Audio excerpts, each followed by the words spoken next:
ये कहानी है एक लड़के की। 11 साल का मिहिर अजीब चीजें इकट्ठा करने का शौकीन है। पुराने सिक्के, रंग बिरंगे बटन, पत्थर वगैरह। एक दिन उसे शहर की सबसे पुरानी दुकान में एक चमकता हुआ काला कंचा मिलता है। दुकानदार उसे चेतावनी देता है, इसे आधी रात के बाद कभी मत घुमाना।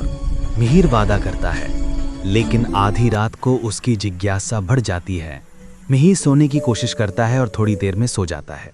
मिहिर सो ही रहा होता है और तभी जब घड़ी में 12:01 बजते हैं, कंचा हवा में तैरने लगता है और उसकी दीवार पर एक चमकदार भंवर यानी पोर्टल बन जाती है। उस भंवर से निकलता है एक अजीब लड़का, मिहिर जैसा दिखने वाला, लेकिन उसकी आंखें चमक रही हैं और मुस्कान को ज्यादा ही डरावनी है। और मिहिर को दीवार के पार से देख रहा होता है और वो कहता है कि वो है मिडनाइट वर्ल्ड से, एक उल्टा पुल्टा संसार जहां दिन की जगह रात होती है।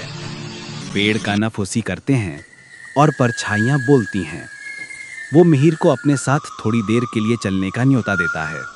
मिहिर बड़ा ही शैतान बच्चा था, पर दिल का बहुत ही अच्छा और ईमानदार था। उसने उस लड़के पर भरोसा करा, उसके साथ जाने को तैयार हो गया। शुरुआत में मिहिर को मजा आता है। वो उल्टे चलते लोग, हंसते हुए चमगादड़ और बोलती छायाओं से मिलता है, लेकिन धीरे धीरे उसे पता चलता है कि उसका छाया मिहिर असली मिहिर की जगह लेना चाहता है, हमेशा के लिए। मिहिर काफी डर जाता है और उसको अपने घर की याद आने लगती है, पर मिहिर को कुछ समझ नहीं आता कि अब आखिर वो अपने घर कैसे जा पाएगा। थोड़ी देर बाद मिहिर को ध्यान आती है उस दुकान वाले की बात, और मिहिर को पता चल जाता है कि घर वापस जाने का सिर्फ एक ही तरीका है, और वो है कंचा। मिहिर उस डरावने संसार से भागता है, कंचा ढूंढता है ताकि वापस लौट सके, लेकिन वापस आने के लिए उसे अपने डर का सामना करना पड़ेगा, अपनी ही परछाई से लड़कर। मिहिर पूरे रास्ते भागता रहा और बचने की कोशिश करता रहा, पर उसने सोचा अगर वो ऐसे ही भागता रहा अपने डर से तो वो कभी घर वापस नहीं आ पाएगा। फिर उसने हिम्मत करी और ढूंढने लगा उस परछाई को जो मिहिर की जगह लेना चाहती थी।